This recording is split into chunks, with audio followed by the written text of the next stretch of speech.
मानिकपुर गांव, जो कभी बहुत शांत था, आज एक अनजाने डर के साए में जी रहा है। गांव के आखिर में जंगल के पास एक पुरानी वीरान कोचिंग सेंटर की इमारत थी। यही इमारत इस सारे डर की असली वजह थी। नहीं, अब और बर्दाश्त नहीं किया जाएगा। ये क्या मजाक चल रहा है? आज फिर एक लाश मिली है। सूरज उगता है और हमें एक नया कटा फटा जिस्म देखने को मिलता है। कौन थे वो लोग? कहाँ से आते थे? कोई राहीगीर भी अब हमारे गांव के रास्ते से गुजरने में 100 बार सोचेगा। तुम सब सुनो, बहुत हो गया ये तमाशा। आज शाम होने से पहले यह मनहूस इमारत यहाँ से हट जानी चाहिए। मैं हुक्म देता हूँ, इसे तोड़कर जमीन में मिला दो। गांव के लोग इसे हरीश मास्टर का कोचिंग सेंटर के नाम से जानते थे। हरीश मास्टर जो शहर से आकर यहाँ बच्चों को पढ़ाता था, लेकिन पिछले 3 महीनों से वह खुद लापता था और यह कोचिंग सेंटर पूरी तरह से बंद पड़ा था। लेकिन हैरानी की बात यह थी कि यहाँ हर सुबह जो लाशें मिलती थीं, उनमें से कोई भी इस गांव का नहीं था।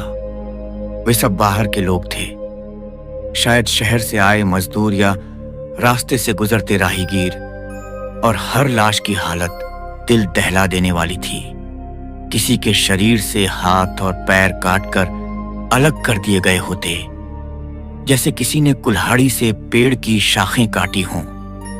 किसी का पेट और छाती चीरकर उसका दिल बाहर निकाल लिया गया होता, तो किसी का सिर धड़ से पूरी तरह अलग कर दिया गया होता। और आंखें जैसे खौफ से बाहर निकली पड़ी हों। ऐसी ही भयानक और विभत्स लाशें हर सुबह हरीश मास्टर के कोचिंग सेंटर के सामने पड़ी मिलती थीं। गांव के लोगों के मन में इस जगह को लेकर दहशत बैठ गई थी। गांव के छोटे से पुलिस स्टेशन में 3 पुलिस वाले थे, और वो भी इतने आलसी और डरपोक कि इस मामले में हाथ डालने से कतराते थे। ऐसे खौफनाक कत्ल के मामलों को सुलझाने की हिम्मत उनमें बिल्कुल नहीं थी। इसलिए गांव वालों ने खुद ही यह काम करने की ठानी। शाम होते होते सबने मिलकर उस इमारत को लगभग तोड़ ही दिया। दीवारें गिरा दी, छत तोड़ दी। जब वह इमारत मलबे के ढेर में बदल गई, तब जाकर सबने राहत की सांस ली और अपने अपने घर लौट गए। अगली सुबह जगन खेतों की तरफ जा रहा था। वह मन ही मन सोच रहा था कि चलो भला टली। शुक्र है, आज से वो खौफ खत्म हुआ। अब अगर आज भी कोई मिल जाता तो मैं उसे भी।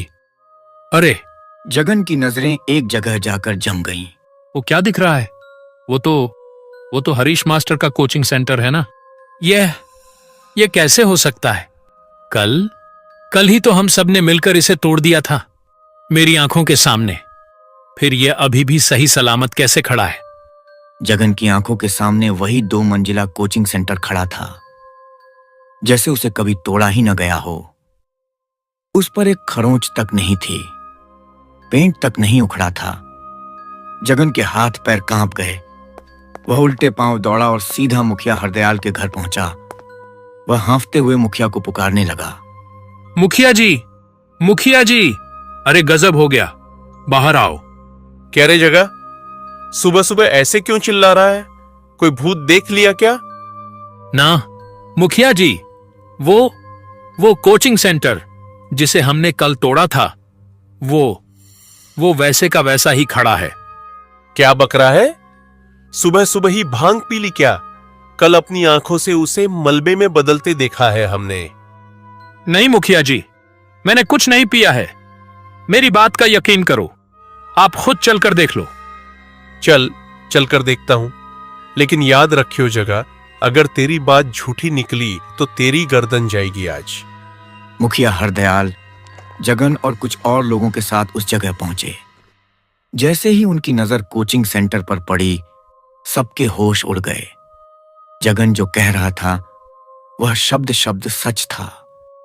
और इससे भी ज्यादा खौफनाक बात यह थी कि आज भी वहां उसी इमारत के दरवाजे पर एक और सिर कटी लाश पड़ी हुई थी। यह नजारा देखकर मुखिया हरदयाल के भी पसीने छूट गए। देखते ही देखते पूरा गांव वहां जमा हो गया। सभी लोग इस अजीब और नामुमकिन सी घटना को देखकर सन्न थे। डर के मारे सबके गले सूख रहे थे। ये तो नामुमकिन है। कल हमारी आंखों का धोखा नहीं, ये धोखा नहीं हो सकता। उस दिन गांव में ऐसा डर फैला कि किसी ने उस लाश को छूने तक की हिम्मत नहीं की। पुलिस आई और वो भी इमारत को दूर से देखकर लाश उठवाकर चली गई। उस रात गांव में कोई नहीं सोया। सब जागकर अपनी अपनी झोपड़ियों में दुबके रहे। उसी रात एक नौजवान जिसका नाम नितिन था, बस से उतरकर गांव में दाखिल हुआ। नितिन असल में हरीश मास्टर का छोटा भाई था, जो अपने भाई के गायब होने की खबर सुनकर शहर से आया था। गांव वालों ने उसे भूतिया कोचिंग सेंटर के बारे में बताया, लेकिन नितिन को इन बातों पर यकीन नहीं हुआ। वो अपने भाई को ढूंढने के लिए बेचैन था। भैया कहाँ चले गए? 3 महीने हो गए, कोई खबर नहीं। गांव वाले कहते हैं वो गायब हो गए, और ये कोचिंग सेंटर भूतिया है, बकवास है सब। जरूर भैया किसी मुसीबत में है। मुझे सुराग ढूंढने के लिए कोचिंग सेंटर के अंदर जाना ही होगा। नितिन अंधेरे में छिपता छिपाता उस कोचिंग सेंटर के पास पहुंचा। रात के सन्नाटे में वो इमारत और भी ज्यादा डरावनी लग रही थी। नितिन ने जेब से एक चाबी निकाली जो उसके भाई ने उसे कभी दी थी। ताला खुल गया। नितिन ने हिम्मत करके दरवाजा खोला और अंदर दाखिल हुआ। अंदर घोर अंधेरा था। सीलन की तेज बदबू आ रही थी। सब कुछ वैसा ही था जैसे उसका भाई छोड़ गया था। डेस्क, ब्लैक बोर्ड, सब पर धूल की मोटी परत जमी थी। नितिन अपने भाई का ऑफिस ढूंढ रहा था। तभी उसे लगा कि किसी ने उसे पीछे से पकड़ा है। उसका दिल जोरों से धड़क उठा। उसने मुड़कर देखा तो एक लड़की खड़ी थी। अरे तुम कौन हो और यहाँ क्या कर रही हो? मेरा रास्ता क्यों रोका? मुझे जाने दो। छोड़ दूं? मैं तुम्हें छोड़ दूं ताकि तुम घर जा सको, लेकिन मास्टर जी आप तो अब यहाँ से कहीं नहीं जा सकते। मास्टर जी, मैं मास्टर नहीं हूँ। मेरा नाम नितिन है। तुम मुझे जाने दो। तुम भी उसी के जैसे दिखते हो, वही आंखें, वही चेहरा। तुम उसके भाई हो ना? तुम भी उतने ही गुनहगार हो, और तुम आज अभी इसी पल अपने प्राण गंवाने वाले हो। लड़की की ऐसी हंसी और बातें सुनकर नितिन डर से कांप गया। ये तुम क्या कह रही हो? मैं क्यों मरने लगा? क्योंकि मैं तुम्हें मार डालूंगी। यह कहने के साथ साथ ही नितिन ने उस लड़की का असली रूप देखा, और उसे देखते ही नितिन को लगा कि उसके पैरों के नीचे से जमीन खिसक गई है। पल भर में उस लड़की का रूप बदलकर एक विभत्स और भयानक चेहरे वाली आत्मा में बदल गया। उसके मुलायम बाल अब उलझे हुए और सूखे थे। उसकी दोनों आंखें जलते हुए लाल अंगारों में बदल गई थीं, और उसके सफेद लिबास पर खून के धब्बे लगे हुए थे। उसके हाथ के नाखून किसी जानवर के पंजों की तरह बढ़ गए थे।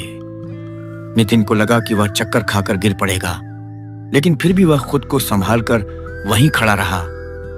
उस लड़की का गला भी बदल गया था, और उससे एक खौफनाक गूंजती हुई आवाज निकल रही थी। तुम मुझे क्यों मारना चाहती हो? मैंने तुम्हारा क्या बिगाड़ा है? मुझे जाने दो। दया करो मुझ पर। दया? वो क्या होती है? क्या तुम्हारे भाई ने मुझ पर दया की थी? तुमने कुछ नहीं बिगाड़ा। बिगाड़ा था तुम्हारे भाई हरीश ने। मेरा भाई? उसने क्या किया? वो तो 3 महीने से खुद गायब है। गायब है? वो गायब नहीं हुआ, उसे मैंने गायब किया है। उसे मैंने वो मौत दी है जिसका वो हकदार था। मेरा नाम प्रीति है। मैं हरीश सर के इसी कोचिंग में पढ़ने वाली एक आम छात्रा थी। मैं हरीश सर का बहुत सम्मान करती थी। उनकी बातें, उनका पढ़ाने का तरीका मुझे बहुत अच्छा लगता था। वो बहुत समझा कर पढ़ाते थे, लेकिन उनकी नजर इतनी गंदी और घिनौनी होगी ये मुझे पता नहीं था। वह कई बार अलग अलग बहानों से मेरे करीब आने की, मुझे छूने की कोशिश करते थे। कभी होमवर्क चेक करने के बहाने मेरे हाथ पर हाथ फेरता, कभी सवाल समझाने के बहाने मेरे बहुत करीब आकर खड़ा हो जाता। लेकिन मैं भूली थी, मैं उनकी इन हरकतों को समझ नहीं पाती थी। मेरी नजरों में वह एक बहुत अच्छे इंसान थे। एक दिन ट्यूशन खत्म होने के बाद उन्होंने मुझे रोक कर कहा, प्रीति, आज शाम को तुम एक्स्ट्रा क्लास के लिए आ जाना, इम्तिहान नजदीक है। जी सर, आ जाऊंगी। ऋतु, राधिका सब आ रहे हैं ना सर? हाँ हाँ, सब आएंगे। परीक्षा से पहले थोड़ी एक्स्ट्रा क्लास तो करनी ही पड़ती है। तुम बस ठीक शाम को चली आना। मैं उस शातिर इंसान की बातों में आ गई और शाम को कोचिंग के लिए घर से निकल पड़ी। जब मैं कोचिंग पहुंची तो मैंने देखा कि पूरा कोचिंग सेंटर खाली था, कोई नहीं आया था। आसमान में काले बादल घिर आए थे और तेज हवाएं चल रही थीं। ऐसा लग रहा था कि किसी भी पल जोरदार बारिश शुरू हो जाएगी। मैंने मन ही मन सोचा, शायद मौसम खराब है इसलिए कोई नहीं आया। मैं वापस जाने के लिए मुड़ी कि तभी दरवाजे पर हरीश सर आ खड़े हुए। उनके हाथ में दरवाजे का ताला था। अरे प्रीति, वापस क्यों जा रही हो? क्लास नहीं करोगी? लेकिन सर, मैं अकेले कैसे क्लास करूंगी? आज तो कोई भी नहीं आया है और मौसम को देखकर लगता भी नहीं कि कोई आएगा। किसी भी वक्त तूफान बारिश शुरू हो सकती है। मैं घर चली जाती हूँ।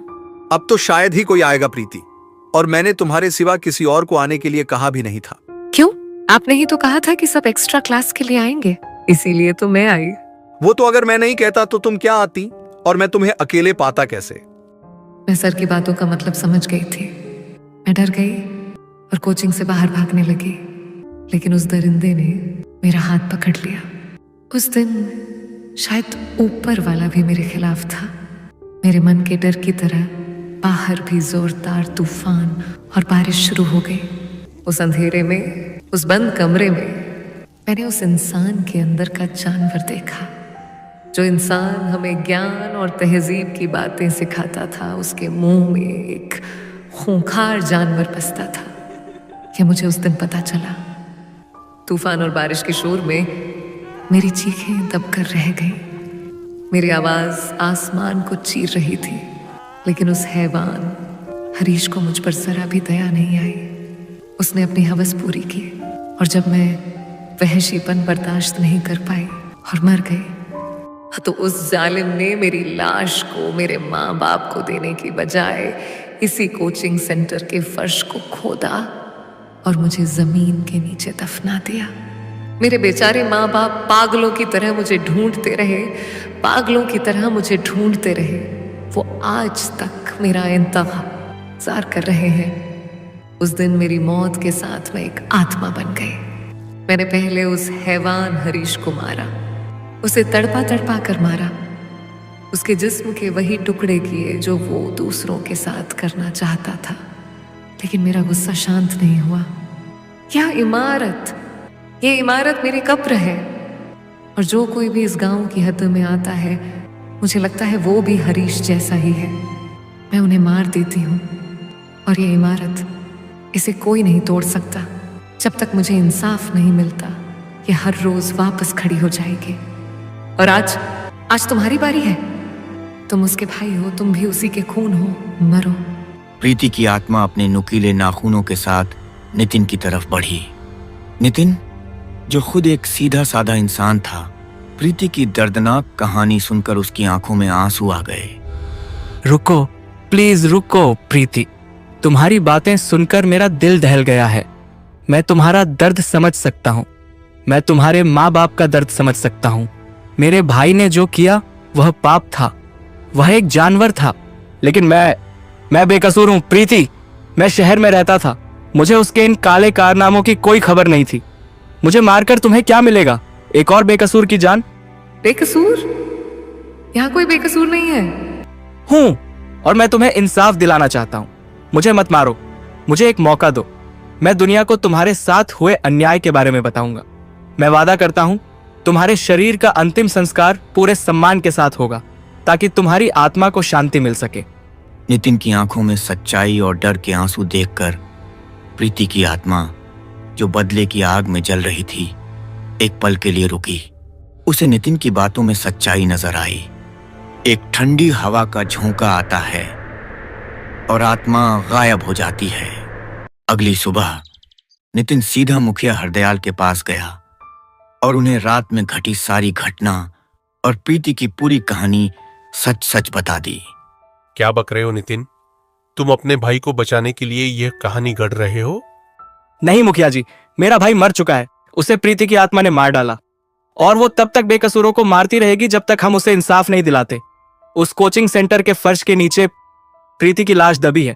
नितिन की बातों में इतना यकीन था कि मुखिया जी ने गांव वालों को जमा किया और उन्हें कोचिंग सेंटर के फर्श को खोदने का आदेश दिया। गांव वाले डरते डरते उस इमारत में घुसे। जैसे ही उन्होंने फर्श खोदना शुरू किया, अजीब घटनाएं होने लगी।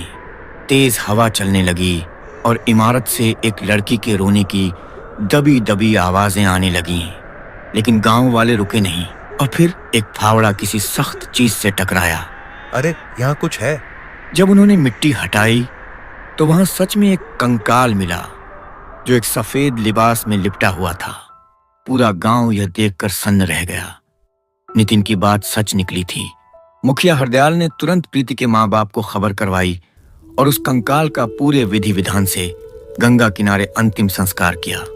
जिस पल प्रीति के कंकाल को अग्नि दी गई, उसी पल माणिकपुर गांव में मौजूद वो 2 मंजिला कोचिंग सेंटर जो बार बार खुद ब खुद खड़ा हो जाता था, एक जोरदार गड़गड़ाहट के साथ जमीन पर आ गिरा और इस बार हमेशा के लिए एक मलबे का ढेर बन गया। उस दिन के बाद गांव में कभी कोई खौफनाक घटना नहीं घटी, न ही किसी को प्रीति की आत्मा दोबारा कभी दिखाई दी। नितिन अपने भाई के पापों का बोझ लेकर गांव से हमेशा के लिए चला गया और माणिकपुर गांव वापस अपनी शांत जिंदगी जीने लगा।